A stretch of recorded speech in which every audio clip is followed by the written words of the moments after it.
Welcome back, Ella, ha? Salamat po, Manang. Walang pinagbago tong kwarto mo. Palagi ko tong nililinis para sa pagbabalik mo.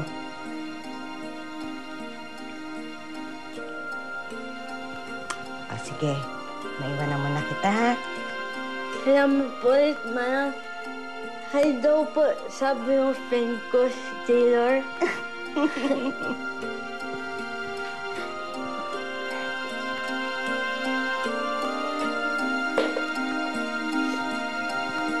Taylor?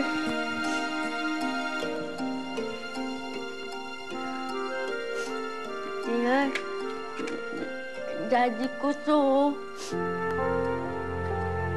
Alam mo, ang bait-bait niya.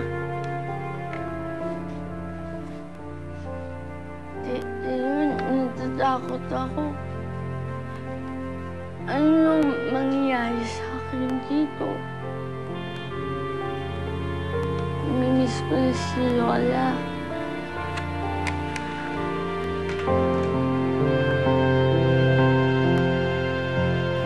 Pero ma, ayoko siya dito. Yvette, wala naman tayong magagawa, wala tayong choice. Kaya kailangan dito siya magstay. Ma, bakit hindi na lang natin dalhin sa hospital? Hospital? Ang bilin ng lola mo, dito siya masistay sa atin. At tsaka, alam mo, mas lalala daw yung kondisyon ng kapatid mo pagka dinala yun sa ospital. Bakit, ma? Eh, hindi pa ba malala? Baliw nga siya eh. Kulang-kulang ang utak. Nakakahiya kapag nalaman ng ibang tao na may kapatid akong may sayad. Anak, ganito lang yon. Wala tayong magagawa. We're gonna have to live with the situation. And besides, long overdue na rin naman yung pagbalik na dito sa bahay natin.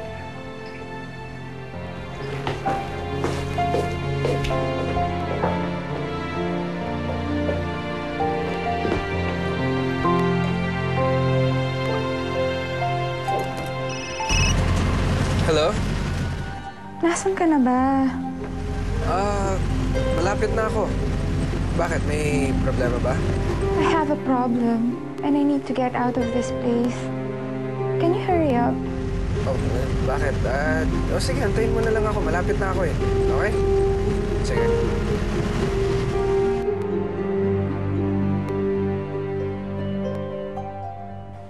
Hello! Good morning, Manang! Ay, Ella, ano? Gusto mo na bang kumain? Sige, gutom na ako eh. Sige, ipaghahain kita. Thank you very much!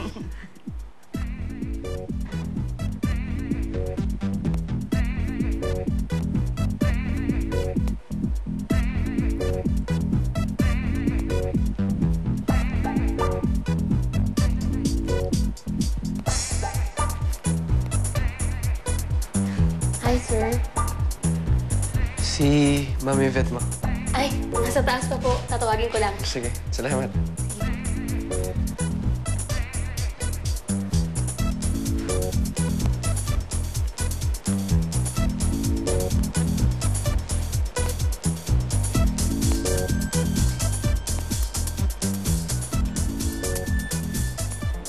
Ay!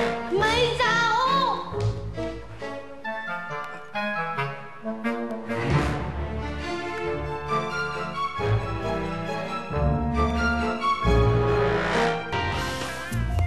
Miss. Miss. Lumabas ka na dyan. Mais ka! Sige na, huwag ka na mahiya sa akin. Wala naman ako nakita kanina eh. Hindi ko naman nakita na sumasayaw ka. Gumigiling. Hindi ko naman nakita eh. Baka mo ko pinagtatawanan. Ayoko pinagtatawanan ako. Hindi ko yung pinagtatawanan ko. Ang pinagtatawanan ko yung sitwasyon. Yan. Yung sitwasyon yung nangyayari kanina. Hindi ikaw. Sino ka ba? Bakit ka nandito sa bahay namin? Magnanakaw ka, no? Ako? Magnanakaw? Tyrone? Oh, Nandito Yvette. ka na pala. Kanina ka pa ba? Kadadating ko lang. Nakilala ko siya. Halika na. Halika na. Let's go. Let's go!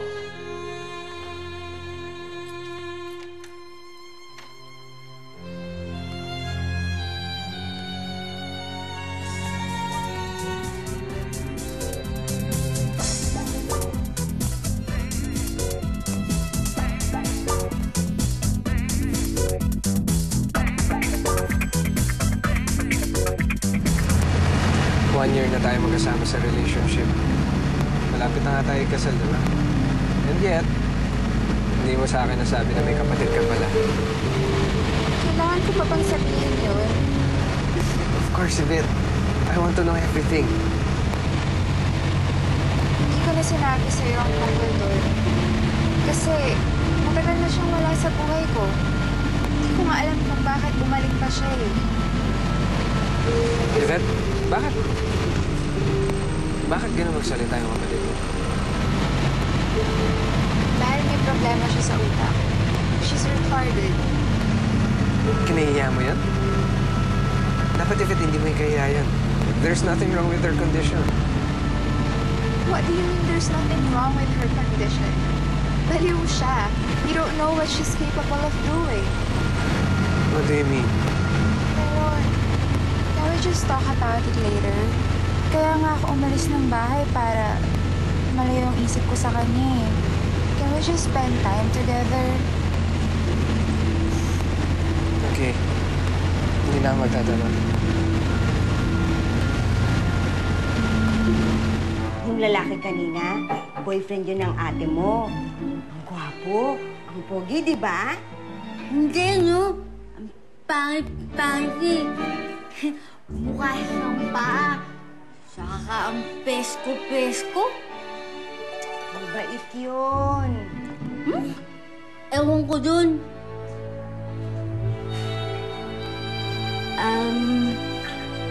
Manang, si Ate Yvette, galit pa kaya siya sa akin? Hindi nga kasi ako pinakausap eh. Hayaan mo na lang yun. Huwag mo lang pansinin.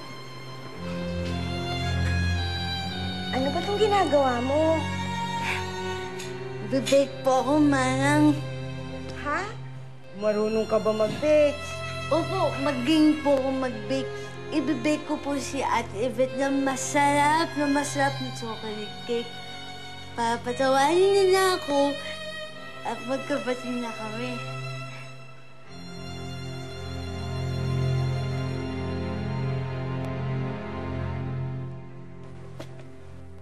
Thank you. So, I'll see you tomorrow? Yeah. Yeah. Right? Good night. So, take care, ha? Okay. Okay. Bye. Bye. Hi, Manang. Hi, Ate Yvette. Ano kailangan mo?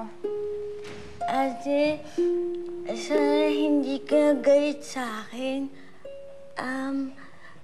Ginawa kita ng cake ko kasi gusto ko makipag-friend sa'yo. Alam mo, oh. Anong akala mo? Makakalimutan ko lahat ng ginawa mo dahil lang sa isang cake na yan?